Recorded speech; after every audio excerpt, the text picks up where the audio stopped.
اعوذ باللہ من الشیطان الرجیم بسم اللہ الرحمن الرحیم ان الحمد للہ والصلاة والسلام علی رسول اللہ وعلی آلہ وصحبہ ومن والاه رب اشرح لي صدری ویسر لي امری واحلل عقدۃ من لسانی یفقهوا قولی اللهم انفعنا بما علمتنا وعلمنا ما ينفعنا وزدنا علما اللهم انی اسألک علما نافعا ورزقا طیبا وعملا متقبلا آمین یا رب العالمین اللهم صل علی محمد وعلی آل محمد كما صلیت علی ابراہیم وعلی آل ابراہیم انک حمید مجید اللهم بارک علی محمد وعلی آل محمد كما بارکت علی ابراہیم وعلی آل ابراہیم انک حمید مجید۔ آیہ نمبر 92 سے سٹارٹ کریں گے، یہاں سے قتل کرنے کا اس کی دیت متعلق آ رہا ہے۔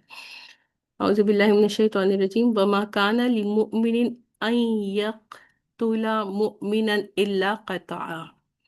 اللہ سبحانہ وتعالیٰ فرما رہے ہیں کہ کسی مومن کا یہ کام ہی نہیں ہے کہ وہ کسی دوسرے مسلمان کا قتل کرے،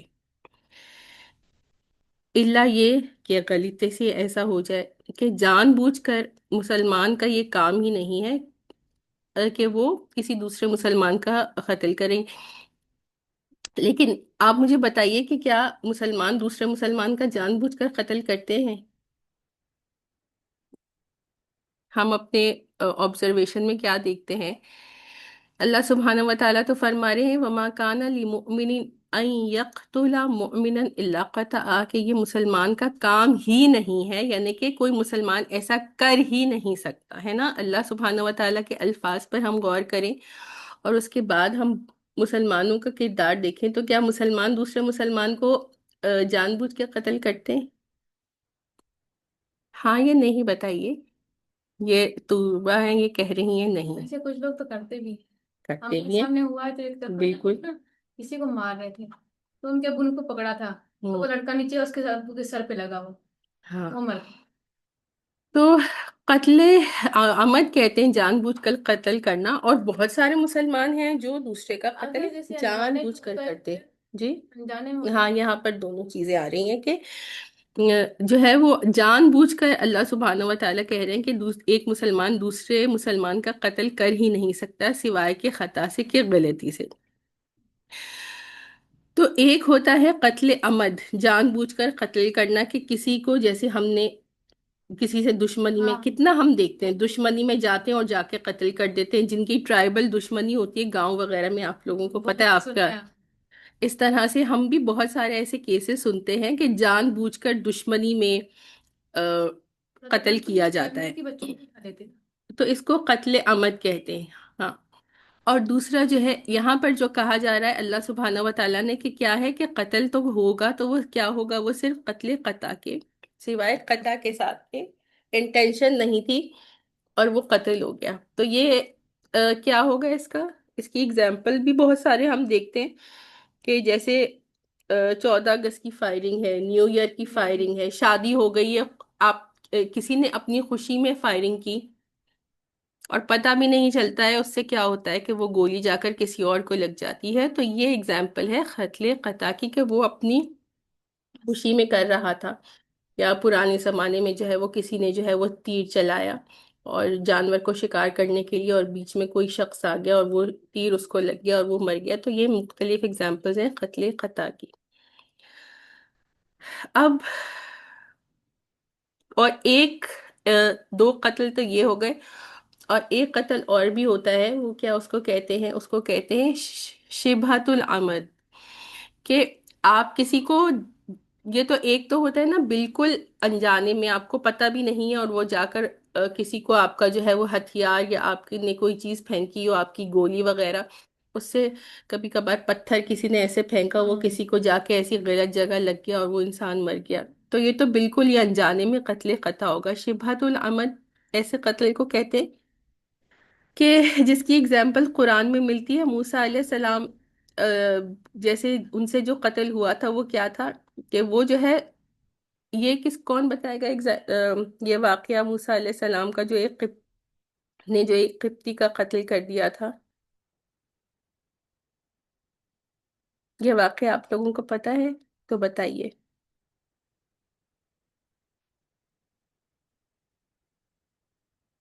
دیر میں دیکھ لیتی ہوں آپ لوگوں کی صرف تھوڑی سی پارٹیسپیشن ہو جائے، اس لیے میں پھر رک جاتی ہوں کہ آپ لوگ بتا دیجئے تاکہ ہر کوئی جو ہے وہ اس کی تھوڑی کچھ نہ کچھ پارٹیسپیشن ہو جائے، اور ایسا ہی نہ ہو کہ سارا وقت میں ہی بولتی رہوں اور آپ لوگوں کا انپٹ نہ رہے. کوئی بھی نہیں بتا رہا. موسیٰ علیہ جی السلام جی. جی بتائیے. تو مجھے یہ قصہ ہاں یاد تھا لیکن السلام علیکم. مجھے نا یہ قصہ یاد تھا لیکن تھوڑا تھوڑا سا اب ذہن میں آ رہا ہے، وہ یہ کہ حضرت موسیٰ علیہ السلام نے جیسے جان بوجھ کر تو نہیں، غصے میں ذرا کسی کو جیسے مکہ مارا تھا یا کچھ کیا تھا تو اس کا قتل ہو گیا تھا، تو وہ پوری قوم ان کی دشمن ہو گئی تھی، پھر وہ وہاں سے ان کو جی ہجرت کر کے نکلنا پڑا تھا. بس اتنا ہی ہمیں پتا کرنا تھا کہ موسیٰ علیہ السلام کی قوم کیا تھی، بنی اسرائیل تھی، اور فرعون کی قوم کیا تھی، وہ قبطی قوم تھی. تو موسیٰ بنی اسرائیل کا یعنی موسیٰ علیہ السلام کی قوم کے کسی بندے کا فرعون کے بندے کے ساتھ جو ہے وہ جھگڑا ہو گیا. تو بنی اسرائیل کے شخص نے موسیٰ علیہ السلام کو مدد کے لیے بلایا کہ آپ آئیے اور میری مدد کر دیجئے. موسیٰ علیہ السلام نے صرف ان لوگوں کا جھگڑا روکنا چاہتے تھے، جس کے لیے انہوں نے کیا کیا کہ ایک مکہ جو ہے وہ مار دیا اس شخص کو جو فرعون کی قوم میں سے تھا، اور وہ مکہ جو ہے وہ اس طرح سے لگا کہ وہ شخص جو ہے وہ مر گیا. تو مکہ مارنے سے تو جنرلی اگر کسی کو مکہ مارا جائے تو وہ شخص مرتا تو نہیں ہے نا، لیکن کبھی کبھی وہ اس طرح سے لگ جاتا ہے، اس میں انٹینشن اتنی زیادہ ہوتی ہے، اور وہ کبھی کسی غلط جگہ پر لگ جاتا ہے اور اس سے قتل ہو جاتا ہے. ایسے قتل کو شبہۃ العمد کہتے ہیں، کہ آپ اسی انسان کو جو ہے وہ مار تو اسی انسان کو رہے تھے نا، لیکن آپ کی انٹینشن اس کو قتل کرنے کی نہیں تھی، نیت کچھ اور تھی لیکن قتل ہو گیا. لیکن آپ اس کو نقصان پہنچانا چاہتے تھے، تھوڑا نقصان پہنچانا چاہتے تھے، لیکن وہ زیادہ نقصان ہو گیا کہ اس کا قتل ہی ہو گیا. تو اس طرح کا یہ ایسے بھی اکثر جو ہے وہ ہم وہ دیکھتے. اب دیکھ لیتے ہیں کہ اگر غلطی سے قتل ہو جائے تو پھر اس کا وہ کیا ہے، کفارہ کیا ہے. وَمَنْ قَتَلَ مُؤْمِنًا قَطَعًا فَتَحْرِيرُ رَقَبَةٍ مُؤْمِنَةٍ وَدِيَةٌ مُسَلَّمَةٌ إِلَىٰ أَهْلِهِ.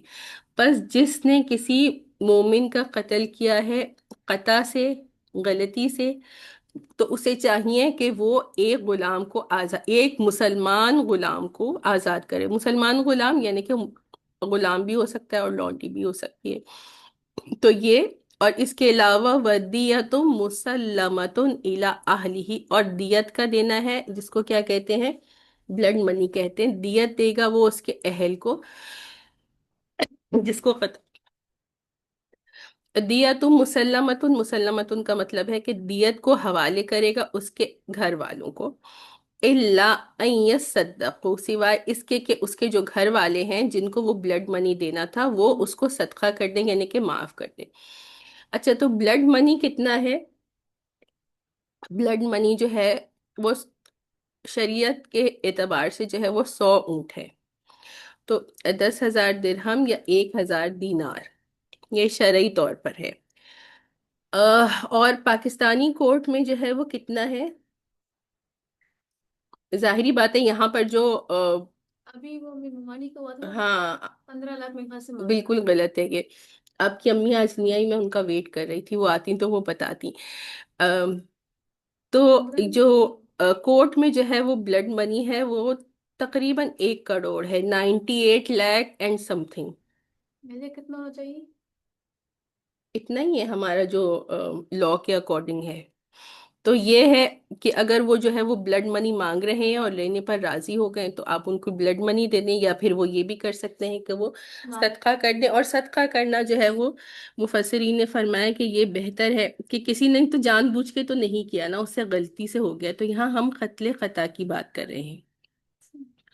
اچھا، تو یہ ایک بات ہوگی. اگلی بات فَإِن كَانَ مِن قَوْمٍ عَدُوٍّ لَكُمْ وَهُوَ مُؤْمِنٌ فَتَحْرِيرُ رَقَبَةٍ مُؤْمِنَةٍ، اگر تو اس کے اور تمہاری قوم کے درمیان جو ہے وہ دشمنی ہے، تو اس صورت میں کیا ہے کہ صرف اور صرف جو ہے وہ ایک غلام کو آزاد کرنا ہے اور دیت نہیں دینا. وہ 92 کر رہے ہیں، ابھی شروع کیا ہے آیا 92. ٹھیک ہے، اگر جو مسلمان مر گیا ہے، مرنے والا قطع سے مرا ہے اور اس کے اور تمہارے درمیان کے وہ ایک ایسے اس زمانے کے حساب سے دیکھ لیتے ہیں کہ ایسے قبیلے سے اس کا تعلق تھا کہ جن کی مسلمانوں کے ساتھ دشمنی ہے، تو اب ان کو دیت نہیں دی جائے گی کیونکہ وہ مسلمانوں کے دشمن ہیں۔ بس اس صورت میں کیا ہوگا کہ صرف جو ہے وہ کفارہ دیا جائے گا، وہ ہے ایک مسلمان غلام کا آزاد کرنا۔ وَإِن كَانَ مِن قَوْمٍ بَيْنَكُمْ وَبَيْنَهُم مِّيثَاقٌ فِدْيَةٌ مُّسَلَّمَةٌ إِلَىٰ أَهْلِهِ وَتَحْرِيرُ رَقَبَةٍ مُّؤْمِنَةٍ، اور اگر وہ ایک ایسی قوم سے ہے، ایسے قبیلے سے ہے کہ جن کے اور تمہارے درمیان جو ہے وہ کوئی کانٹریکٹ ہے، کہ وہ مسلمان قبیلے سے تو نہیں ہے لیکن مسلمانوں کے درمیان اور اس قبیلے کے درمیان جو ہے وہ کوئی کانٹریکٹ ہو گیا ہے، پیس ٹریٹی ہوئی ہے، تو اس صورت میں پھر دونوں چیزیں دینی ہوگی کہ فدیتن، فدیہ جو ہے وہ حوالے کیا جائے گا اس کے اہل کے، و تحریر رقبت مؤمنۃ، فدیہ کے ساتھ ساتھ جو ہے وہ ایک مسلمان غلام کو آزاد کرنا بھی ہوگا۔ فَمَن لَّمْ يَجِدْ فَصِيَامُ شَهْرَيْنِ مُتَتَابِعَيْنِ، اور پھر جو اس کو نہیں پائے گا تو پھر وہ متواتر کنزیکٹیو 2 مہینوں کے جو ہے وہ روزے رکھے گا۔ کیا نہیں پائے گا؟ ابھی تو بتایا 92۔ اور جو نہیں پائے گا کس کو؟ غلام کو نہیں پائے گا، ٹھیک ہے؟ غلام کو آزاد کرنا اگر اس کے پاسبل نہیں ہے تو پھر وہ کیا کرے گا کہ 2 کنزیکٹیو مہینوں کے روزے رکھے گا، یعنی 60 روزے اس کو رکھنے ہیں، متتابعین کنزیکٹیو کے بیچ میں وہ کوئی گیپ نہیں لے سکتا الا کہ کوئی شرعی عذر ہو۔ اب مکمل کر لیتے ہیں۔ توبۃ من اللہ، اللہ کی طرف سے جو ہے وہ توبہ کرنے کا طریقہ ہے۔ وکان اللہ علیما حکیمہ، اور اللہ سبحانہ و تعالیٰ ہمیشہ سے جو ہے وہ مکمل ہر بات کا علم رکھنے والے اور مکمل حکمت والے ہیں۔ اب 2 چیزیں آ گئی ہیں کہ کیا کرنا ہے۔ ایک تو جو ہے وہ بلڈ منی دینا ہے، دیت دینی ہے، جو کہ ہم نے بتا دیا کہ آپ لوگ نہیں آئے تھے، میں جلدی سے ریپیٹ کر دیتی ہوں کہ دیت کا ہم نے کیا کہا تھا، 100 اونٹ، جو کہ 10,000 درہم اور 1,000 ریال دینار بنتے، اور پاکستانی کوڈ کے اکارڈنگ میں انٹرنیٹ پہ دیکھ رہی تھی تو تقریباً 1,98,00,000 اینڈ سم تھنگ بنتے۔ تو یہ بلڈ منی دی جائے گی۔ اب بلڈ منی کون دے گا؟ تو بلڈ منی وہ شخص جس نے قتل کیا ہے، اگر اس کی اپنی گنجائش ہے، ایک بہت بڑی اماؤنٹ ہے، اتنی بڑی اماؤنٹ دینا کسی کے لیے پاسبل نہیں ہوتا، تو پھر کون دے گا؟ اس کے خاندان والے دیں گے، وہی جو کہ ورثہ بنتے ہیں، وہی لوگ جو ہے اس کی جو ہے وہ فادر کی سائڈ سے جو اس کے ورثہ بن رہے ہیں، وہی لوگ جو ہے وہ اس میں کنٹریبیوٹ کریں گے اپنی جس کی جتنی حیثیت ہے، اور اس حساب سے وہ کنٹریبیوٹ کر کے اس کے بہاف پر جو ہے وہ خود جتنا دے سکتا ہے وہ دے گا، اور وہ جتنا نہیں دے سکتا پھر وہ اس کی فیملی دے گی۔ یہ بات ہو گئی۔ دوسری اگین پھر دیکھیں 1 کروڑ اور ایک نارمل کامن مین کی 1 کروڑ روپے میں نے اس لیے بتایا تاکہ ہمیں اندازہ ہو جائے کہ کتنی بڑی اماؤنٹ ہے۔ اگر 10,000 دینار 10,000 درہم اور 1,000 دینار کہتے ہیں تو ہم ان کیلکولیشن میں سمجھ نہیں پاتے، تو 1 کروڑ سے ہم ریلیٹ کر سکتے۔ ایک جو مڈل کلاس انسان ہے نا پاکستان کا، اس کے لیے 1 کروڑ روپے بہت بڑی اماؤنٹ ہوتی ہے۔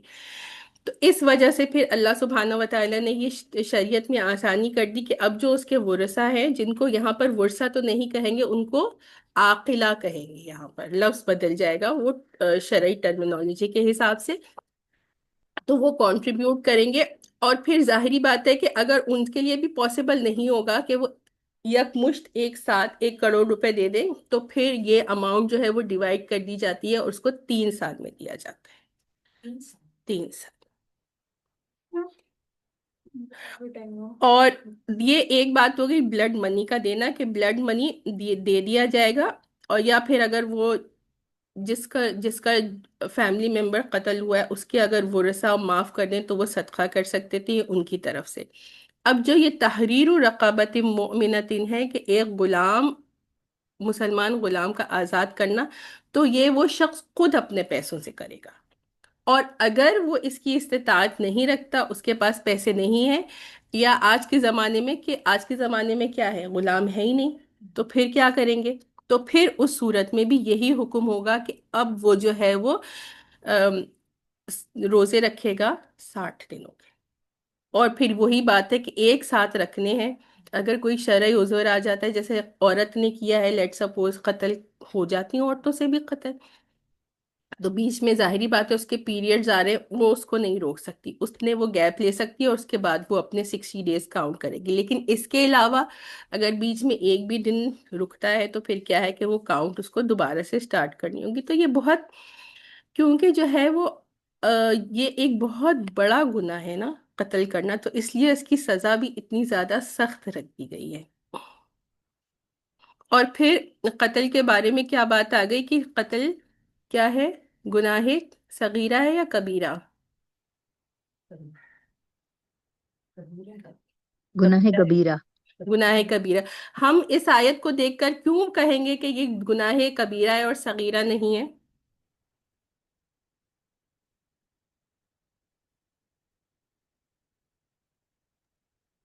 شاید تاکہ یہ چیز کامن نہ ہو جائے، اس کو اس لیے اس طرح رکھا ہے.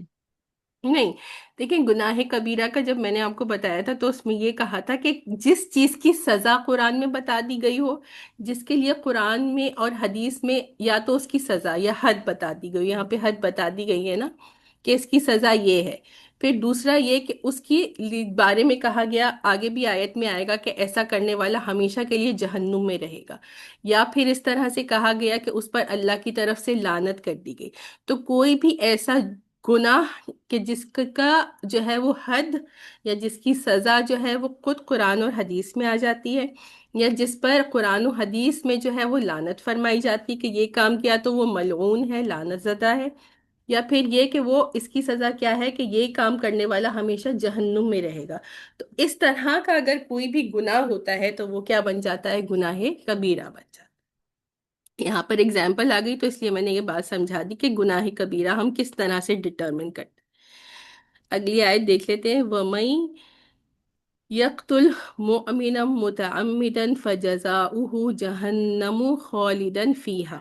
یہ وہی بات ہے کہ جو قتل کرے گا کسی مومن کو متعمدن، جان بوجھ کر، تو اس کی کیا جزا ہے، اس کا کیا بدلہ ہے؟ فَجَزَاؤُهُ جَهَنَّمَ خَالِدًا. تو اس کی جزا یا اس کا بدلہ کیا ہے؟ وہ جہنم ہے اور ہمیشہ وہ اس میں رہے گا. وَغَضِبَ اللَّهُ عَلَيْهِ. اور اس پر اللہ کا غضب ہے. وَلَعَنَهُ. اور اللہ کی لعنت ہے. وَأَعَدَّ لَهُ عَذَابًا عَظِيمًا. اور بنا دیا گیا ہے اس کے لیے ایک بہت بڑا عذاب. تو آپ دیکھیے کہ جو ہم نے گناہ کبیرہ کے لیے تمام باتیں کہی تھیں وہ تمام باتیں آ رہی ہیں کہ اس کی سزا بھی آ رہی ہے. کتنا بڑا اور کتنا میجر جو ہے یہ ایک گناہ ہے کہ تینوں چیزیں جو ہم کہتے ہیں کہ اس میں سے ایک بھی چیز آ جائے تو وہ گناہ کبیرہ ہو جاتا ہے، اور یہاں پر وہ تینوں چیزیں ہی قتل کے لیے آ جاتی ہیں. تو یہ بات ہو گئی. اس سے متعلق اگر کچھ سوال کرنا ہے تو پوچھ لیجیے. اگلی آیت پھر دیکھتے ہیں.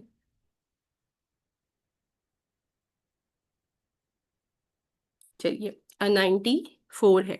یا ایھا الذین آمنوا اذا ضربتم فی سبیل اللہ فتبینوا.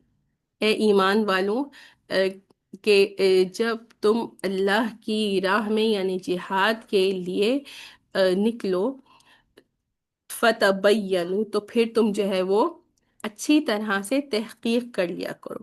ولا تقولوا لمن القى الیکم السلام لست مؤمنا.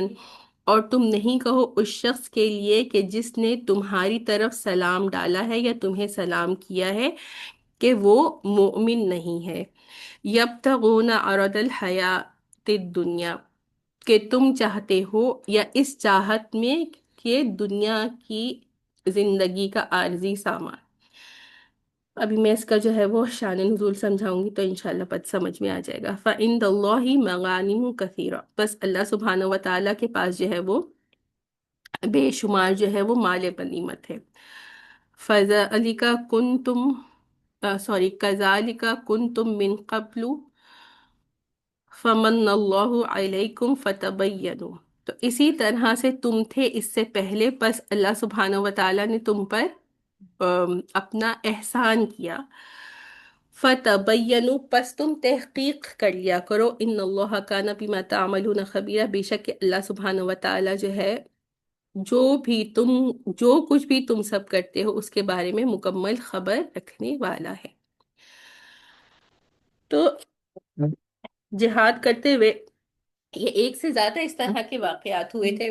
ایک دفعہ کیا ہوا کہ مسلمان، ظاہری بات ہے یہ کہاں کی بات ہو رہی ہے، یہ جہاد کی بات ہو رہی ہے کہ جہاد کے دوران مسلمانوں کے ساتھ کیا ہوا کہ کچھ غیر مسلم تھے، ان کو پتہ نہیں تھا کہ یہ مسلمان ایمان لے آئے ہیں یا ایمان نہیں لائے، وہ غیر مسلم تھے.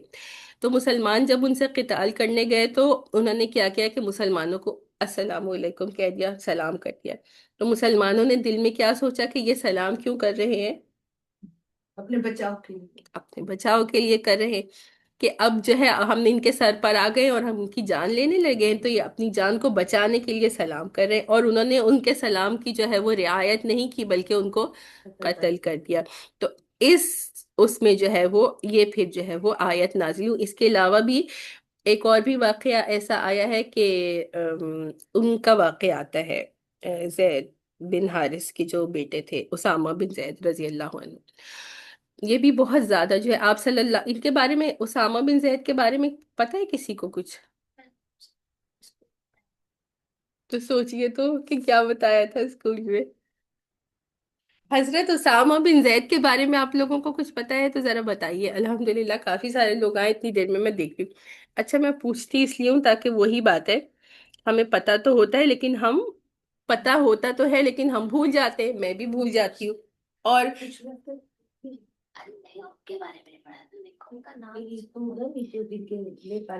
ان کے ہاں بالکل یہ صحیح کہہ رہی ہے. ان کے والد کا نام بتائیے اسامہ بن زید کا.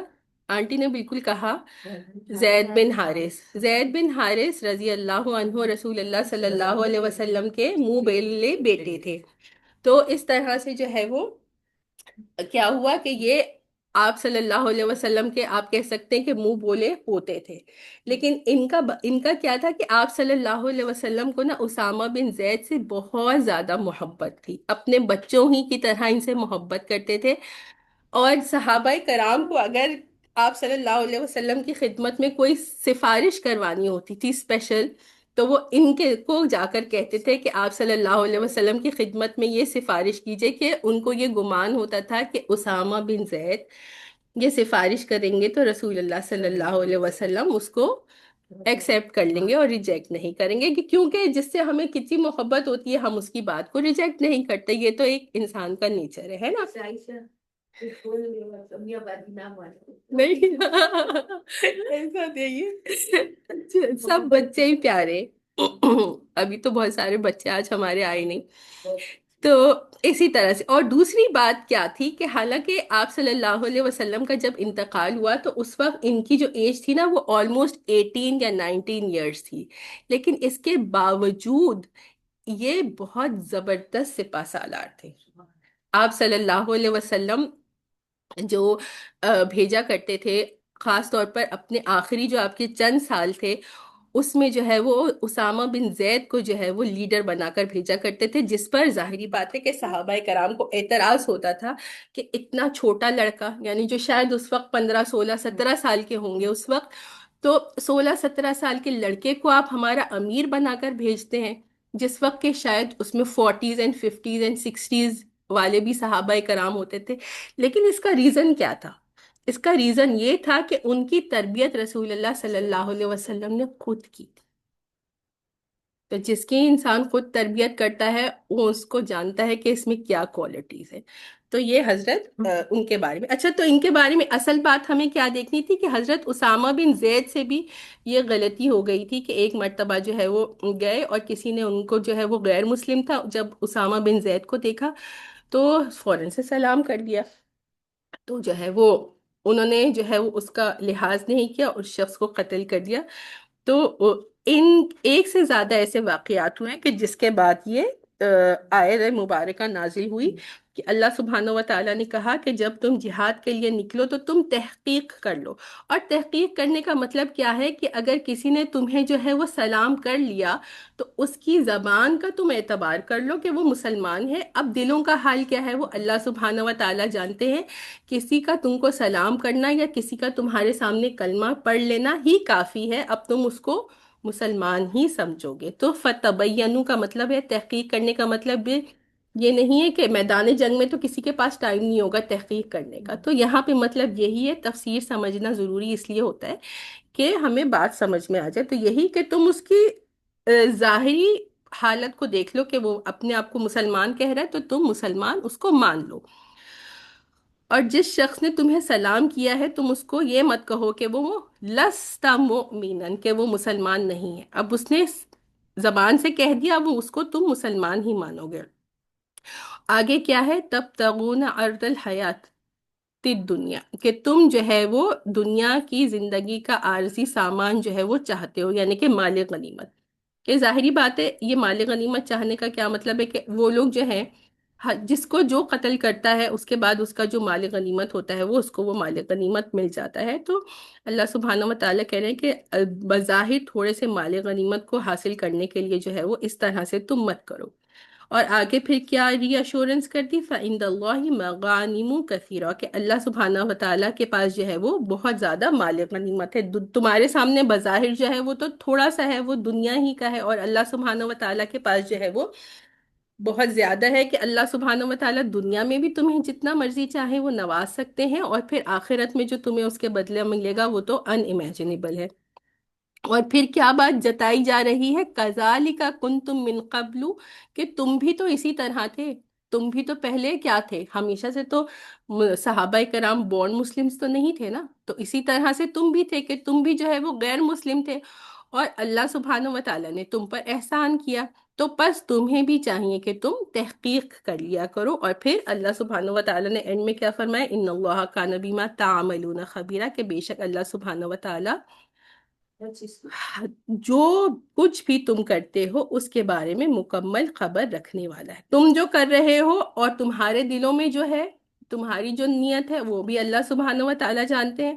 اور سامنے والا جو ہے جس نے سلام کیا ہے یا اپنے آپ کو مسلمان ڈکلیئر کر دیا ہے وہ بھی اللہ سبحانہ و تعالیٰ جانتے ہیں کہ کیا وہ حقیقی طور پر مسلمان تھا یا وہ اس نے بس کہنے کے لیے جو ہے وہ اپنے بچاؤ کے لیے کر دیا.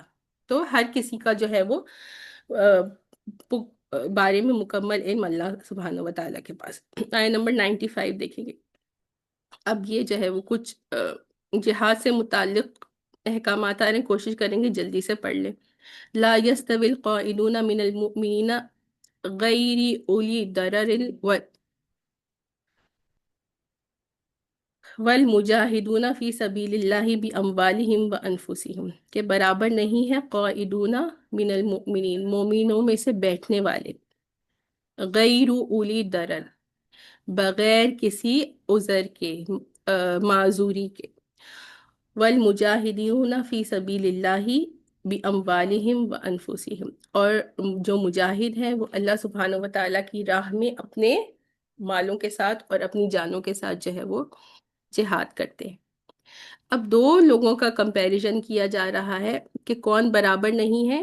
جو لوگ جو ہے کہ شروع میں جو اور جنرلی بھی جو جہاد پہ نکلنے کا حکم تھا وہ کیا تھا؟ وہ ہر کسی کے لیے ہر وقت جہاد میں نکلنا. ابھی بھی اگر جہاد کا وقت یا جہاد کا اعلان ہو جاتا ہے یا مسلمان کسی جہاد پہ جا رہے ہیں تو ہر مسلمان کے لیے یہ فرض نہیں تھا کہ وہ جہاد پر جائے، ہے نا. کیونکہ ظاہری بات ہے پیچھے رہ کر بھی بہت سارے جو ہے وہ ایڈمنسٹریشن کے دیکھ بھال کے بہت سارے کام ہیں جو کرنے ہیں. تو لیٹ سپوز کہ اگر ہم مدینہ کی بھی بات کر لیں اور اس وقت کوئی 1500 یا 2000 لوگ تھے، تو ایسا نہیں ہوتا تھا کہ ہر جنگ میں پورے تمام کے تمام لوگ نکل جائیں. کچھ لوگ جو ہے وہ چلے جاتے تھے اور کچھ لوگ جو ہے وہ پیچھے رہ جاتے تھے. تو یہاں پر یہ بات فرما دی گئی کہ جو جانے والے ہیں اور جو جہاد پر نہیں جانے والے ان کے جو ہے وہ درجات ایک جیسے نہیں.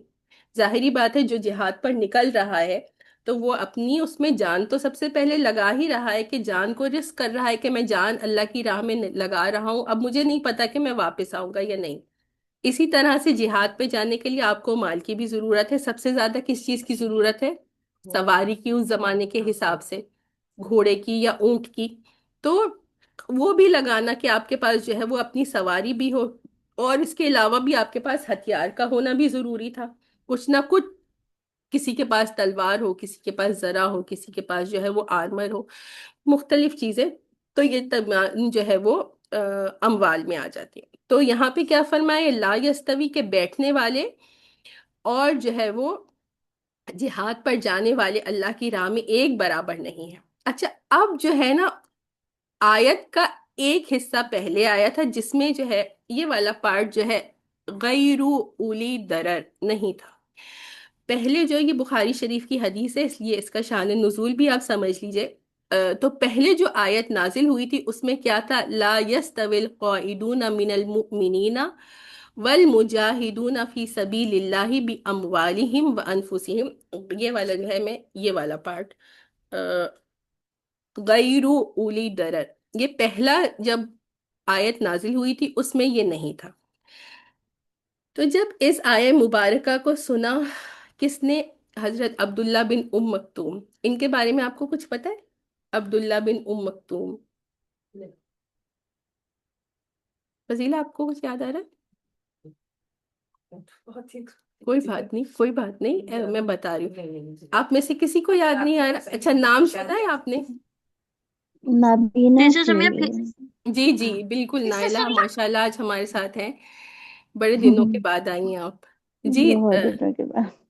بالکل نائلہ بالکل صحیح کہہ رہی ہیں کہ وہ نابینا صحابی تھے. اور ایک اور کون سی، اور ایک اور کون سی آیت تھی جو ان کی وجہ سے، سورہ تھی جو نازل ہوئی ان کی وجہ سے؟ بتائیے. سورۃ عبس. العبس. جی سورۃ العبس، عبس سورۃ وتولى. العبس، عبسہ وتولی، وتولى. یہ ان کی وجہ سے جو ہے وہ نازل ہوئی تھی. اچھا تو یہ نابینا تھے، تو اب نابینا صحابی تھے، بلائنڈ تھے. اور اچھا ان کے بارے میں یہ تو اکثر لوگ جانتے ہیں نا کہ یہ بلائنڈ تھے. ایک اور بات ان کے بارے میں تھی، وہ کیا بات تھی؟ کوئی اور کچھ بتائے گا ان کے بارے میں؟ عبداللہ بن ام مکتوم جو کہ بلائنڈ صحابی تھے، ان کے بارے میں آپ کو کوئی اور بات پتہ ہے جو کہ بہت ان کی خاصیت ہے؟ حضرت بلال کے بارے میں کیا ہم کہتے ہیں کہ وہ مؤذن تھے. اور یہ بھی تو اکثر جب ہم بات کرتے ہیں اور ہم کہتے ہیں کہ مدینہ کے مؤذن کون تھے تو ہم حضرت بلال ہی کا نام لیتے ہیں، لیکن دراصل مدینہ کے دو مؤذن تھے. حضرت بلال تو تھے ہی، لیکن دوسرے جو ہے وہ حضرت عبداللہ بن ام مکتوم. تو ام مکتوم تو یہ بھی ان کی بہت خاصیت تھی. اور بھی ایک یہ خاصیت تھی کہ آپ صلی اللہ علیہ وسلم جب جو ہے وہ جایا کرتے تھے نا جہاد پر، اور اکثر مسلمان جو مرد ہوتے تھے وہ چلے جایا کرتے تھے، تو پیچھے ان کو مدینہ کی ایڈمنسٹریٹو انچارج بنا دیا جاتا تھا. تو دیکھیے کہ ایسا نہیں تھا کہ بلائنڈ ہونے کی وجہ سے وہ یوز لیس تھے، اس کے باوجود بھی جو ہے وہ اللہ سبحانہ و تعالیٰ نے ان سے دین کا کام لیا ہے. مؤذن ہونا ایک کتنی بڑی بات ہے. اچھا تو جب انہوں نے یہ پہلا دیکھا شان نزول جس میں غیر اولی درر نہیں تھا، تو اس میں کیا ہوا کہ ان کو اپنی فکر ہوئی اور انہوں نے کہا کہ اللہ سبحانہ و تعالیٰ فرما رہے ہیں کہ مجاہدین جو ہے ان کا درجہ بڑا اونچا ہے. آگے ہم پڑھ لیں گے اور اس کا بھی دیکھیں گے. اور جو مجاہد نہیں ہے، بیٹھنے والے ہیں، پیچھے رہ جانے والے ہیں، ان کا ایک درجہ کم ہے. تو ان کو اپنی فکر ہوئی کہ میں وہ درجہ نہیں لے سکتا ہوں کیونکہ میں تو نابینا ہوں. ایک نابینا انسان کے لیے جنگ کرنا تو ناممکن ہے.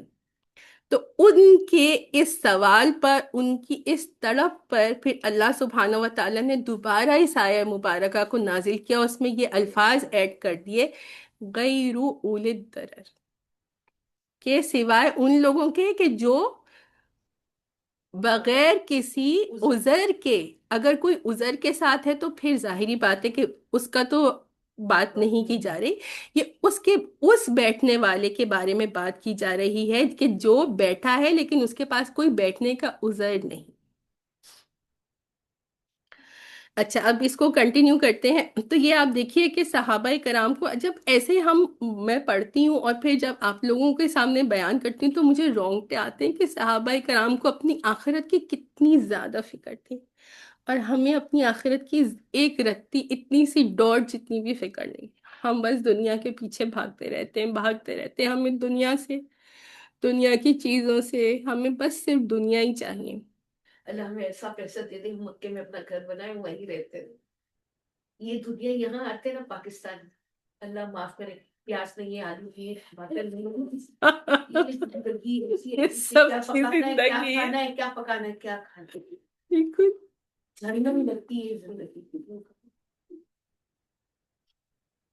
لیکن پھر اس میں بھی اگر آپ اپنی فیملی کے لیے یہ کام کر رہے ہیں تو اس میں بھی آپ کے لیے درجے ہیں، اس میں بھی آپ کے لیے اجر ہے کہ آپ کی نیت ہو کہ میں اللہ کی رضا کے لیے اپنی فیملی کا خیال رکھ رہی ہوں، ہے نا.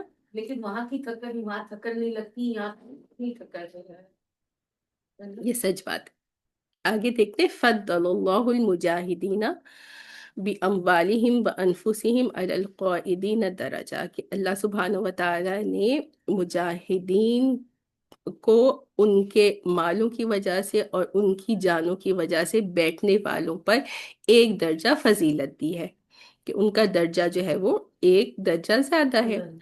لیکن اس کے بعد کیا فرمایا؟ وَكُلًّا وَعْدَ اللَّهُ الْحُسْنَى، وَكُلًّا وَعْدَ اللَّهُ الْحُسْنَى، کہ دونوں ہی کے لیے، تمام ہی کے لیے، کلن مطلب تمام کے ہی کے لیے، کہ بیٹھنے والوں کے لیے بھی جو نہیں جا رہا بغیر کسی عذر کے، اور جو جہاد فی سبیل اللہ میں اپنے جان اور مال کے ساتھ جا رہا ہے، ان کے لیے اللہ کا اچھا وعدہ ہے. کہ حسنہ کا مطلب کیا ہوتا ہے؟ حسنہ کا مطلب یہی ہوتا ہے اچھا وعدہ، یعنی کہ جنت کا وعدہ ہے. وَفَضَّلَ اللَّهُ الْمُجَاهِدِينَ عَلَى الْقَاعِدِينَ أَجْرًا عَظِيمًا، اور اللہ سبحانہ و تعالیٰ نے مجاہدین کو، جہاد میں جانے والوں کو، بیٹھنے والوں پر فضیلت دی ہے ایک اجراً عظیمہ، ایک بہت بڑے اجر. ان کا جو اجر ہے وہ ان کے مقابلے میں بہت زیادہ ہوگا.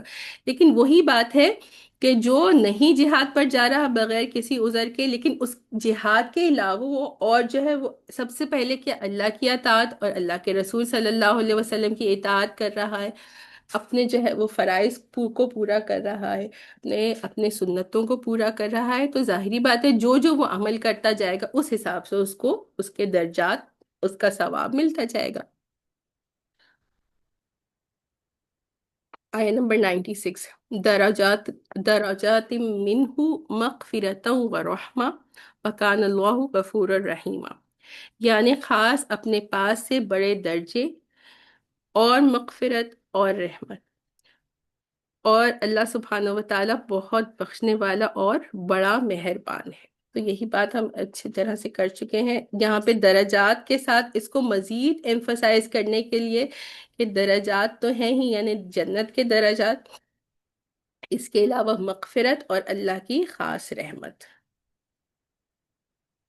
اچھا تو یہ بات ہو گئی. اگلا دیکھتے ہیں 97، ان الذین توفاہم الملائکۃ ظالمی انفسہم قالوا فیما کنتم قالوا کنا مستضعفین فی الارض، کہ بے شک کہ وہ لوگ جن لوگوں نے اپنی جانوں پر ظلم کیا تھا اور اسی حالت میں فرشتے ان کی روح قبض کرنے آئے تو وہ بولے تم کس حالت میں تھے، تم کس حالت میں تھے، یعنی فرشتوں نے ان سے کہا کہ تم کیا کر رہے تھے. ابھی اس کا تفسیر سمجھاؤں گی. تو پھر انہوں نے کیا جواب دیا؟ قالوا كنا مستضعفین فی الارض، کہ انہوں نے بہانہ پیش کیا کہ کیا کہا کہ ہم تو جو ہے وہ زمین میں کمزور تھے. قالوا الم تکن ارض اللہ واسعۃ فتہاجروا فیہا، کہ کیا تم نے نہیں پایا تھا اللہ کی زمین کو کشادہ کہ پس تم اس میں ہجرت کر لیتے. فَأُولَئِكَ مَأْوَاهُمْ جہنم، کے پس ان کا جو ٹھکانہ ہے وہ جہنم ہے. وَسَاءَتْ مَصِیرًا، اور یہ ایک بہت برا ٹھکانہ ہے. اللہ تعالی ہمیں جو ہے وہ جہنم سے بچائے. اللہم اجرنا من النار، اللہم اجرنا من النار، اللہم اجرنا من النار. تو جو شخص 3 مرتبہ یہ کہتا ہے اللہم اجرنا من النار، تو پھر اس کا کیا ہے؟ ہاں، اس کا مطلب تو یہ ہے نا اللہم اجرنا من النار، کہ اللہ ہمیں جو ہے وہ جہنم سے بچا لے. جو شخص 3 مرتبہ یہ کہتا ہے، کبھی بھی کہتا ہے، تو پھر جہنم اس کے لیے دعا کرتی ہے کہ اے اللہ تو اس کو مجھ سے بچا دے. اور جو شخص کیا کہتا ہے؟ اللہم انی اسألک الجنہ، اے اللہ میں آپ سے جنت کا سوال کرتی ہوں. 3 مرتبہ جس نے کہا، تو ہم بھی کہہ دیتے اللہم انی اسألک الجنہ، اللہم انی اسألک الجنہ، اللہم انی اسألک الجنہ. تو پھر جنت کیا اس کے لیے دعا کرتی ہے کہ اے اللہ تو اس شخص کو مجھ میں داخل فرما دے. صرف 3 دفعہ، کتنے چھوٹے ورڈز ہیں. جب بھی جس نے کہا تو خود جنت اس کے لیے دعا کرے گی، اور جس نے جہنم سے پناہ مانگی تو خود جہنم اس کے لیے جو ہے وہ یہ دعا کرے گی کہ اس کو مجھ سے بچا لے.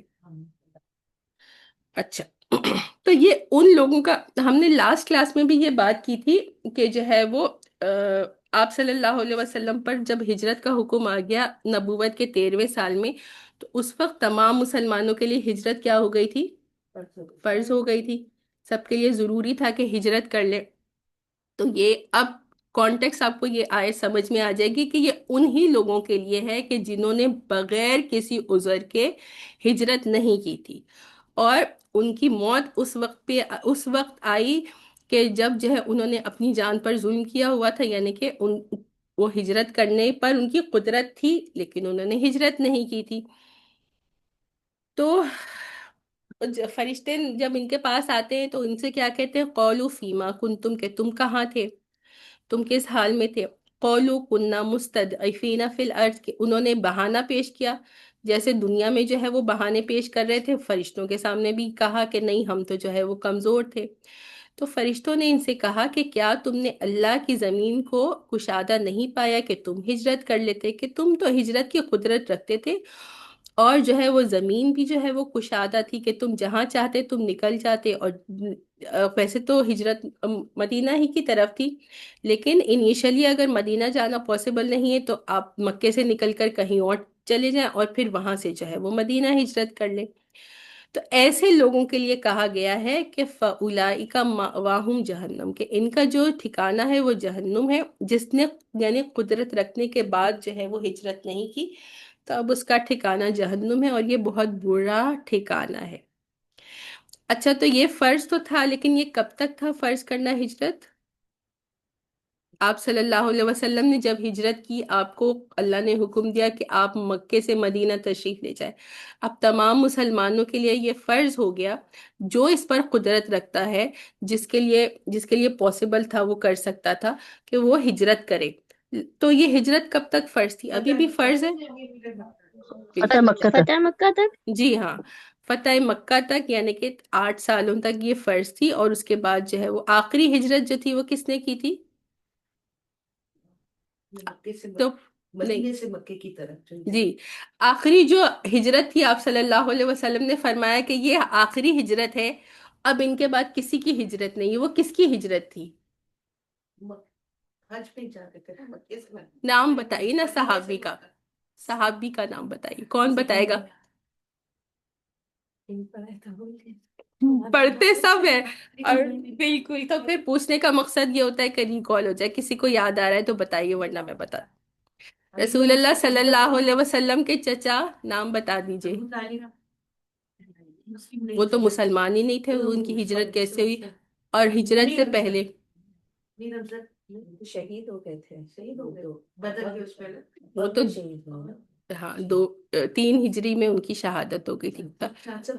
ابو مطلب تو مسلمان ہی ہوئے تھے، اور دوسرے تھے ابو طالب.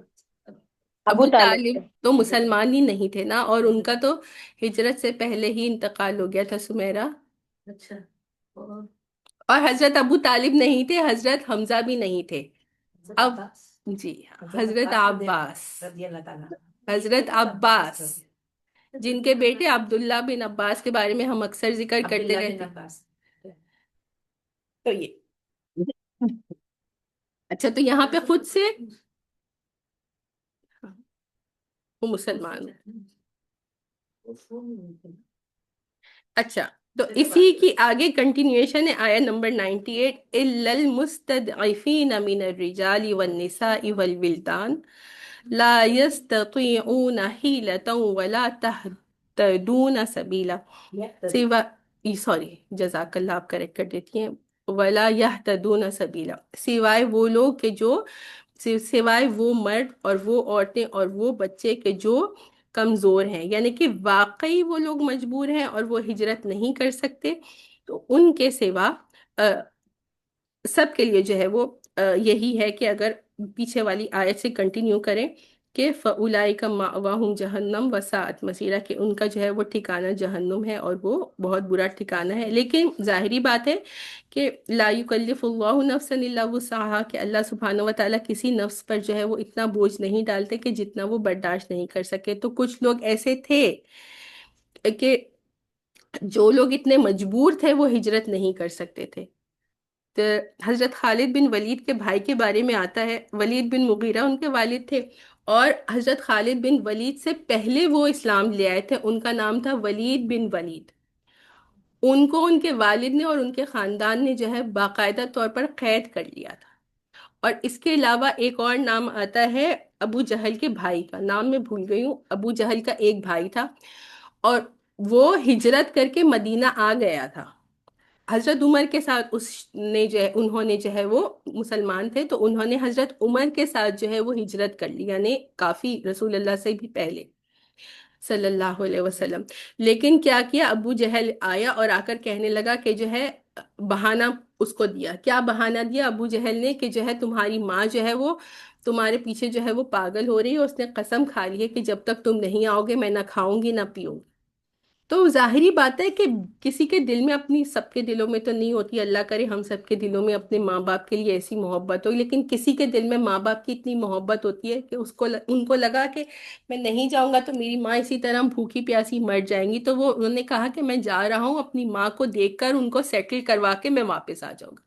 اور جب وہ گئے تو کیا کیا کہ ابو جہل نے ان کو قید کر لیا۔ تو اس طرح کے کچھ ایسے لوگ تھے جو حقیقتاً اتنے کمزور تھے، ان کو قید کر لیا گیا تھا، یا پھر جو ہے وہ عورتیں اور بچے ایسے تھے کہ ظاہری بات ہے وہ تو مردوں کے مقابلے میں اس زمانے کے میں ہی دیکھا جائے تو کافی زیادہ کمزور ہوتے تھے، اور وہ جو ہے وہ نہیں نکل سکتے تھے، ان کی استطاعت نہیں تھی ہجرت کی۔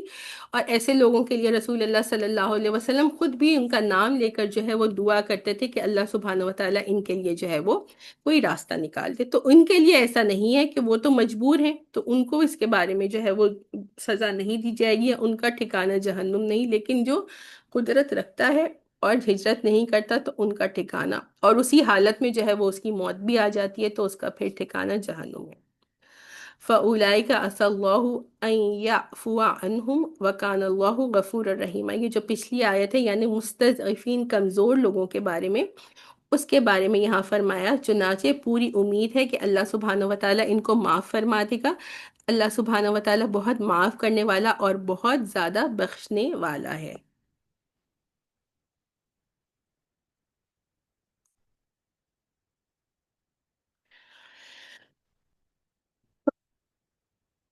وَمَن يُهَاجِرْ فِي سَبِيلِ اللَّهِ، آیہ نمبر 100 کر رہے ہیں، وَمَن يُهَاجِرْ فِي سَبِيلِ اللَّهِ يَجِدْ فِي الْأَرْضِ مُرَاغَمًا كَثِيرًا وَسَعَةً، کہ جس نے ہجرت کی اللہ کی راہ میں تو وہ پائے گا زمین کو جو ہے وہ کشادہ، بہت زیادہ کشادہ اور بہت زیادہ وسعت والا، کہ زمین تو بہت زیادہ کشادہ ہے، بہت زیادہ اس میں جو ہے وہ جگہ ہے کہ آپ ہجرت کریں اپنے مکہ سے، اور مکہ ہی ضروری نہیں تھا، کچھ لوگ جو ہے مکہ کے علاوہ بھی مختلف جو ہے وہ جگہوں پہ مکہ کے اطراف طائف وغیرہ سے بھی بلونگ کرتے تھے، تو جو جہاں بھی رہتا ہے وہ اس کو مدینہ جانا تھا۔ تو یہی کہ اللہ کی زمین کو کشادہ پائے گا۔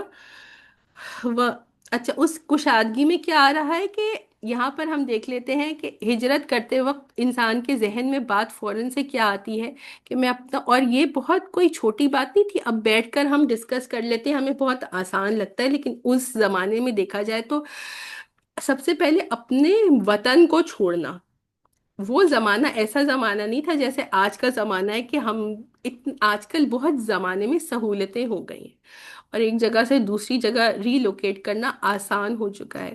اس وقت بہت مشکل تھا، اور پھر ایک جگہ جہاں آپ کا گھر ہو، جہاں آپ پراپرلی ہر طرح سیٹل ہو، آپ کا کمفرٹ ہے یہاں پر، ہے نا۔ ابھی بھی ہمارے جو رشتہ دار باہر چلے جاتے ہیں وہ اپنے گھر کو، اپنی جگہ کو، اپنے رشتہ داروں کو کتنا مس کرتے ہیں، یہ ہم سب کا ایکسپیرینس ہے نا۔ لیکن اس زمانے میں یہ بہت شدید مشکل ہوا کرتا تھا، اور پھر صحابہ کرام جو مہاجرین تھے انہوں نے اپنا سب کچھ چھوڑ دیا اللہ کی راہ میں۔ لیکن یہاں پر جو کہا جا رہا ہے یجد فی الارض مراغما کثیرا وسعا. تو جو وسعت ہے وہ زمین کی وسعت کا مطلب ہے کہ اللہ سبحانہ و تعالیٰ تمہارے لیے کشادگی بہت زیادہ پیدا کرے گا اور اسباب بھی پیدا کرے گا.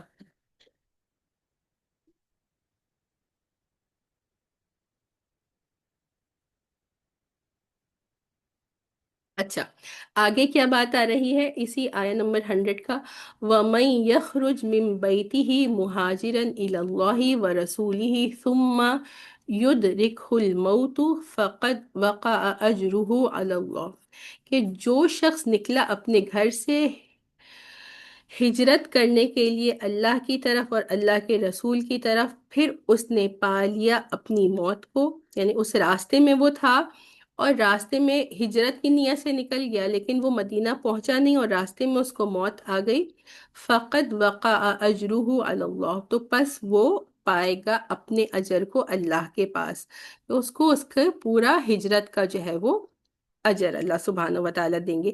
وَكَانَ اللَّهُ غَفُورًا رَحِيمًا، اور اللہ سبحانہ و تعالیٰ جو ہے وہ بہت زیادہ غفور ہیں اور بہت زیادہ جو ہے وہ رحم فرمانے والے ہیں.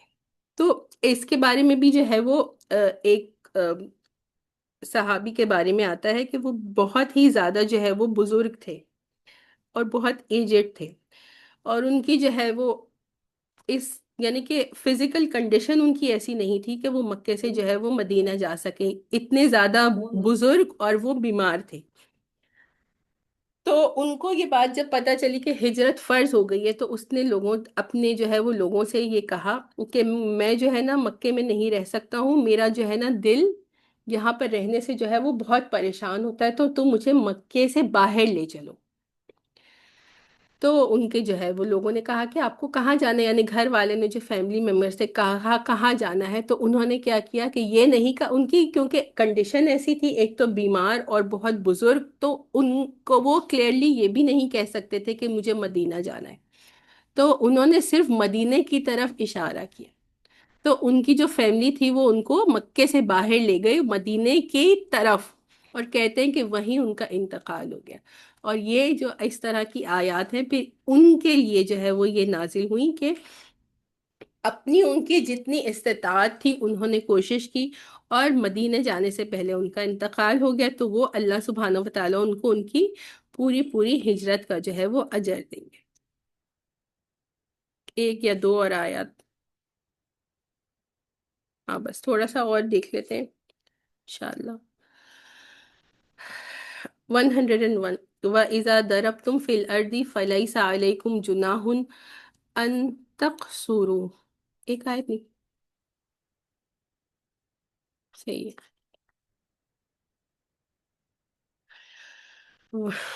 یہ نمبر 101 ہے. وَإِذَا ضَرَبْتُمْ فِي الْأَرْضِ فَلَيْسَ عَلَيْكُمْ جُنَاحٌ أَن تَقْصُرُوا مِنَ الصَّلَاةِ إِنْ خِفْتُمْ أَن يَفْتِنَكُمُ الَّذِينَ كَفَرُوا إِنَّ الْكَافِرِينَ كَانُوا لَكُمْ عَدُوًّا مُبِينًا. اور جب تم زمین میں سفر کرو اور تمہیں اس بات کا خوف ہو کہ کافر لوگ تمہیں پریشان کریں گے، تو تم پر اس بات میں کوئی گناہ نہیں ہے کہ تم نماز کو قصر کر لو. یقیناً کفر کرنے والے لوگ تمہارے لیے کھلے دشمن ہیں. آج جو ہے نا یہاں پر ایکچولی اب دو حکم آ رہے ہیں، ایک یہاں پر آ رہا ہے نماز قصر کا، اور پھر آگے جو ہے وہ آ رہا ہے نماز خوف کا. تو ہم آج جو ہے بات کرتے ہیں یہیں پر اس کا ہم نے ٹرانسلیشن دیکھ لیا. آج جو ہے ہم بات کریں گے صرف نماز قصر کی، کیونکہ دونوں چیزیں ایک ساتھ میں بتا دوں لیکن پھر کیا ہوگا کہ چیزیں آپس میں مکس ہو جائیں گی، تو ہم اس لیے کیا کریں گے کہ صرف آج قصر کے بارے میں بات کریں گے. الحمدللہ اکثر لوگوں نے تو قصر کے بارے میں آپ لوگوں کو آتا ہے تو آپ لوگ بتا دیں گے انشاءاللہ مجھے جو آپ کو آتا ہے، اس کے بعد پھر میں بتا دوں گی کہ جب تم سفر پر نکلو زمین پہ تو تمہارے اوپر کوئی حرج نہیں ہے کہ تم نماز میں سے کچھ قصر کر دو. یہ لٹرل اس کا ترجمہ ہو جائے گا. اور پھر جو ہے آگے جو بات آ رہی ہے وہ نماز. اور اگر تمہیں خوف ہو کہ جو کافر لوگ ہیں وہ تمہیں فتنے میں ڈالیں گے، مصیبت میں ڈالیں گے، تو پھر یہاں پر ہے نہیں لیکن بریکٹس میں آئے گا، اس صورت میں تم نماز خوف ادا کر سکتے ہو، بے شک ایک کافر جو ہے وہ تمہارے لیے جو ہے وہ کھلے دشمن ہے۔ اچھا، تو یہ اس کے بارے میں بتائیے، نماز قصر کے بارے میں آپ لوگوں کو کیا کیا پتہ ہے؟ اگر ہم سفر میں ہو تو پھر فرض نماز پڑھ لیتے ہیں، کیونکہ وہاں کا تعین اگر ہے تو پوری نماز پڑھنی ہوگی کہ ہمیں اتنے دن رہنا ہے، اتنے 15 دن سے زیادہ۔ اچھا، سب سے پہلے تو سفر پر جانا ہے، ٹھیک ہے، پہلی بات آ گئی سفر پہ جانا ہے، ٹھیک ہے، اور تو سفر، اب لیٹ سپوز کہ ہم یہاں سے کوئی سفر پر جا رہا ہے اور وہ کیا ہے، بحریہ ٹاؤن ہے نا ہمارے لیے، تو کوئی بحریہ ٹاؤن جا رہا ہے تو کیا اتنے جانے میں ہمارا ہو جائے گا؟ ڈسٹینس ہوتا ہے، ڈسٹینس ایک ڈسٹینس ہوتا ہے ایکچولی۔ ہم دیکھیں تھوڑی سی نا ان چیزوں میں ڈفرینس آف اوپینین ہوتا ہے، پھر کچھ لوگ جو باہر والے ہوتے ہیں وہ مجھے میسج کر کے کہتے ہیں، تو میں آپ لوگوں کو کیا بتاؤں گی، ایک سمپل طریقہ جو ہم فالو کرتے ہیں، علماء احناف، امام ابو حنیفہ کو ہم سب فالو کرتے ہیں، تو میں آپ کو ڈفرینس آف اوپینین نہیں بتاؤں گی کہ امام شافعی نے کیا کہا، امام مالک نے کیا کہا، آپ سمپل بات کو بھی سمجھ نہیں پائیں گے۔ میں آپ کو صرف وہ بات بتاؤں گی جو ہم فالو کرتے ہیں، ہم فالو کریں گے، جو امام ابو حنیفہ نے بتایا ان کی رائے میں آپ کو بتاؤں گی۔ امام ابو حنیفہ نے کیا رائے بتائی کہ وہ ڈسٹینس جو ہے وہ منیمم کتنا ہونا چاہیے، وہ 45 میل ہونا چاہیے، 45 مائلز، اپروکسیمیٹلی 72 کلومیٹر شاید بنتا ہے، یہ 45 میل کا کم از کم۔ اگر اس سے کم آپ کا سفر ہو رہا ہے تو پھر کیا آپ نماز قصر کر سکتے ہیں؟ تو آپ نماز کو قصر نہیں کر سکتے۔ یہ ایک بات ہو گئی ڈسٹینس کی۔ دوسری بات ہو گئی کہ ڈسٹینس کے بعد کیا ہو جاتا ہے کہ آپ جو جا رہے ہیں، لیٹ سپوز ہم یہاں سے جا رہے ہیں، ہم اگزامپل لے لیتے ہیں اسلام آباد کی، تو اس صورت میں وہ آلموسٹ 1000 کلومیٹرز ہوتا ہے، تو اس صورت میں تو ظاہری بات ہے، حیدرآباد کا اگر کسی کو ڈسٹینس پتا ہے یا گوگل پہ چیک کر کر بتا دیجئے کہ کراچی ٹو حیدرآباد کتنا ہے، تو پتہ چل جائے گا کتنا ہے۔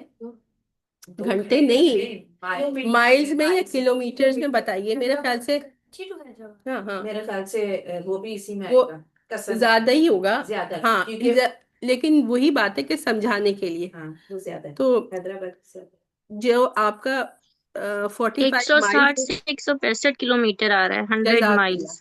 ٹھیک ہے ٹھیک ہے، 100 مائلز آ رہا ہے نا، تو 45 تو صحیح ہے بالکل، 161 to 165۔ جی یہی ندرت نے کہا، جزاک اللہ۔ تو اس صورت میں بھی اگر کوئی حیدرآباد جا رہا ہے تو ظاہری بات ہے وہ نماز کو قصر کرے گا۔ اب آپ حیدرآباد جا رہے ہیں، آپ اسلام آباد جا رہے ہیں، آپ لاہور جا رہے ہیں، تو اب آپ کی نیت کیا ہے کہ آپ 15 دن سے کم رہیں گے، ایک دن رہیں گے، 2 دن، 14 سے لے کر 14 دن تک آپ رہیں گے، تو آپ نماز کو قصر پڑھیں گے، ٹھیک ہے۔ اگر آپ 15 دن سے زیادہ رہیں گے تو پھر اب آپ نماز کو قصر نہیں کریں گے، آپ نماز کو پوری نماز پڑھیں گے، یہ بات آ گئی۔ اب قصر، دوسری بات سمجھ میں آ گئی، پھر اینڈ میں اگر جس کو جو کنفیوژن ہوگی وہ پوچھ لے گا۔ پھر دوسری بات کیا ہے کہ نماز جب قصر کرنا، یہاں پر بھی آ رہا ہے نا، ان تقصروا من الصلاۃ، نماز میں سے، یعنی کہ تمام نمازوں کو تو قصر نہیں کرنا، جو 2 ہیں، جیسے فجر ہے تو فجر کو تو 2 ہی پڑھنا ہے، اور مغرب جو ہے وہ کیا ہے، 3 ہے، تو اس کو 3 ہی پڑھنا ہے، لیکن جو 4 ہے، یعنی کہ ظہر ہے، 4 ہے نا فرض، اس کو 2 فرض پڑھنا ہے، اور اثر 4 فرض ہیں تو ان کو بھی 2 فرض پڑھنا ہے، اور عشاء جو ہے وہ 4 ہے تو وہ بھی 2 فرض پڑھنا ہے۔ اچھا، یہ بات ہو گئی کہ صرف ظہر کو، عصر کو اور عشاء کو 4 کی جگہ 2 پڑھنے، ٹھیک ہے، یہ بات سمجھ میں آ گئی۔ اس کے علاوہ اور کیا ہو جائے گا، جو اکثر کنفیوژن ہوتی ہے کہ نماز تو آپ نے قصر کر دی، اور نماز کو قصر کرنا ہی جو ہے وہ بہتر ہے، اگر کوئی پوری نماز پڑھ لیتا ہے تو علماء احناف کے نزدیک ایسا کرنا جو ہے وہ درست نہیں ہے، آپ کو قصر ہی پڑھنا ہے، کہ رسول اللہ صلی اللہ علیہ وسلم سے حضرت عمر نے یہ سوال کیا تھا، تو انہوں نے کہا کہ یہ اللہ نے تمہیں جو ہے ایک صدقہ، ایک انعام دیا ہے، تو تم اس کو ایکسیپٹ کرو اور اس کو اسی طرح سے پڑھو، تو اس وجہ سے جو ہے وہ قصر ہی پڑھنی چاہیے پوری نماز۔ جب آپ کو قصر کی اجازت ہے، رعایت دی ہے، تو اس کا فائدہ اٹھائیے اور پھر آپ پوری نماز مت پڑھیے، ٹھیک ہے، یہ بات ہو گئی۔ اس کے علاوہ سنتوں کو پڑھنے کا بات آ جاتی ہے، لوگ پھر پوچھتے ہیں کہ سنتوں کو پڑھنا چاہیے یا نہیں پڑھنا چاہیے، تو اس میں آپ دیکھ لیجئے کہ آپ کی کنڈیشن کیسی ہے۔ اب آپ اگر ٹریولنگ میں ہیں، ٹرین میں ہیں، یا آپ کو کوئی بہت ضروری کام ہے، اس صورت میں آپ سنتوں کو چھوڑ دیجیے. لیکن اگر آپ کسی کے گھر جا کے رکے ہوئے ہیں تو اس صورت میں آپ فرض کو تو قصر کریں گے، لیکن آپ کے پاس ٹائم ہے اور آپ کے پاس سکون بھی ہے نا، کسی کے گھر میں آپ آرام سے آپ پڑھ سکتے، تو اس صورت میں آپ سنتوں کو ادا کر دیجیے. ٹھیک ہے. یہ سوال بہت زیادہ آتا ہے، خاص طور پر جب لوگ جاتے ہیں نا عمرہ کرنے کے لیے، تو یہ سوال مجھ سے بہت زیادہ پوچھتے ہیں. سب سے پہلے تو عمرے کے لیے آپ اگر جا رہے ہیں، عورتوں کو نماز میں جو ہے وہ جماعت کے مسائل پتہ نہیں ہوتے. آپ امام کے پیچھے پڑھیں گی تو پھر آپ قصر نہیں کریں گی، آپ پوری نماز ہی پڑھیں گی، اس میں کوئی کنفیوژن نہیں ہونا چاہیے. آپ انفرادی اپنے ہوٹل میں نماز پڑھ رہی ہیں تو پھر آپ اس کو قصر کر کے پڑھ لیجیے. اب پہ بھی ہم تو پوری جماعت سے پڑھیں گے تو پوری نہیں ہوٹل میں بھی جیسے کبھی نماز پڑھ لی تو کیونکہ یہ تو ہمیں کسی نے بتایا ہی نہیں. یہی بات ہے نا، الحمدللہ جب ہم جوڑتے ہیں قرآن سے تو ہم یہ سب سیکھ لیتے ہیں. آپ کو نہیں پتا تھا کوئی بات نہیں، لیکن اب انشاءاللہ آپ جائیں گی تو پھر آپ قصر کیجیے گا. اچھا، ایک چیز اور یہ پوچھنی تھی، جیسے 15 دن کے پیکج نہ ہو اور مہینے بھر کا پیکج ہو تو 15 دن کے بعد قصر نہیں پڑیں گے پھر؟ قصر پڑیں گے ہی نہیں. مکے اچھا اور مدینے کا بھی تو آپ کو دیکھنا پڑے گا نا. آپ کا جو ہے کچھ لیٹ سپوز ایک مہینے کا پیکج ہے، 30 ڈیز کا پیکج ہے، لیکن آپ 10 دن مکہ میں رہتے، پھر آپ 10 دن مدینہ جاتے، پھر آپ واپس 10 دن مکہ آتے، تو 10 دن 10 دن 10 دن اس صورت میں آپ قصر کریں گے. اگر آپ کا پیکج ایسے ہے کہ آپ مکہ ہی میں ایک ساتھ 20 دن رہ رہی ہیں اور پھر مدینہ آپ جاتی ہیں 10 دن کے لیے، تو اب آپ مکے میں کیونکہ 20 دن ہے تو مکے میں آپ کی قصر نہیں ہوگی، لیکن مدینے میں کیونکہ آپ کے 10 دن ہیں تو مدینے میں آپ کی قصر ہوگی. جزاک اللہ. اس طرح سے ہوتا ہے. اور سنتوں کے بارے میں نے بتا دیا آپ لوگوں کو کہ جہاں، اور پھر دیکھیں یہ کہتے ہیں کہ جو ہے سنتیں پڑھیں یا نہیں پڑھیں، تو حج اور عمرے پر تو انسان عبادت ہی تو کرنے جا رہا ہے. اور حدود حرم کی فضیلت یہ صرف مکے کی جماعت میں پڑھنے کی فضیلت نہیں ہے، یہ حدود حرم کی فضیلت ہے کہ ایک نماز 1,00,000 نماز کے برابر ہے. تو اس وقت کیا آپ ان سنتوں کو چھوڑیں گے؟ اٹ ڈزنٹ میک سینس، ہے نا. تو اس وقت، اور نہ آپ کو جب ہم عمرے پر جاتے نہ کوئی سودا کی فکر ہے، نہ پکانے کی فکر ہے، نہ کپڑے دھونے کی فکر ہے، عبادت ہی عبادت ہے نا. ہم خود یہ سوچتے تھے کہ اتنا سکون ہے وہاں پر، تو آپ اس میں کیا کہیں گی کہ باقی عبادتیں آپ کریں لیکن آپ سنت نماز نہ پڑھیں. تو آپ پڑھیے سنت، کیونکہ اس سنت کے پڑھنے کا آپ کو 1,00,000 سنت نماز کا اجر مل رہا ہے، تو اس کو مت چھوڑیے. وہاں تو جاتے ہی عبادت کے لیے ہے، تو اگر ادھر ہم یہ چیز کریں گے تو میرے حساب سے تو ادھر عبادت کے لیے جایا جاتا ہے. تو مطلب اگر قصر کو نہ پڑھا جائے تو مطلب ضروری تو نہیں ہے نا. قصر کو آپ انفرادی نماز پڑھ رہی ہیں نا سمیرہ، تو آپ کو قصر کرنا ضروری ہے. فرض کو قصر کرنا ضروری ہے. ابھی میں نے آپ کو حدیث شریف سے بھی بتایا نا کہ آپ صلی اللہ علیہ وسلم نے کہا کہ اللہ سبحانہ و تعالیٰ نے تمہیں یہ ایک صدقہ دیا ہے، ایک تمہیں فیور دی ہے، تو یہ اللہ کی فیور سمجھ کر آپ کو قصر کرنا ہے. اگر آپ پر قصر کے احکام ہو رہے ہیں، 15 دن سے کم آپ ایک جگہ پر رک رہی ہیں، تو آپ کو قصر ہی کرنا ہے. تو وہی بات ہوتی ہے کہ ہاں آپ اس کے بعد نوافل زیادہ کیجئے، یہ اللہ کی رعایت ہے. تو فرائض میں تو قصر کرنا ہی ضروری ہی ہے. ٹھیک ہے. تو الحمدللہ کہ ایسا ہوتا ہے کہ ہمیں یہ باتیں پہلے پتہ نہیں ہوتی، لیکن جیسے جو شرعی حکم ہے وہ اس حساب سے سیکھنا بہت ضروری ہے اور اس پر عمل کرنا بھی ضروری ہے. اور پھر جیسے جیسے ہم زندگی میں سیکھتے ہی رہتے ہیں، کوئی نہیں کہہ سکتا کہ ہم پرفیکٹ ہیں، ہمیں ہر چیز آتی ہے. کچھ چیزیں وہ لاکھوں کروڑوں چیزیں جو ہمیں نہیں آتی اور ہم وقت کے ساتھ سیکھ رہے ہیں. تو یہ نماز قصر کو بتانا اور مکہ مدینہ کی اگزامپل دینا اسی لیے تھا کیونکہ میرے پاس بہت سارے سوالات آتے ہیں، کوئی بھی جاتا ہے تو ان کو اس سے ریلیٹڈ اور دوسرے پیریڈ سے ریلیٹڈ بڑے مسئلے مسائل ہوتے ہیں. ایسے سوالات بہت آ رہے ہوتے ہیں کہ باجی آپ بتا دیجئے، تو جتنا پاسبل ہوتا ہے میں بتا دیتی.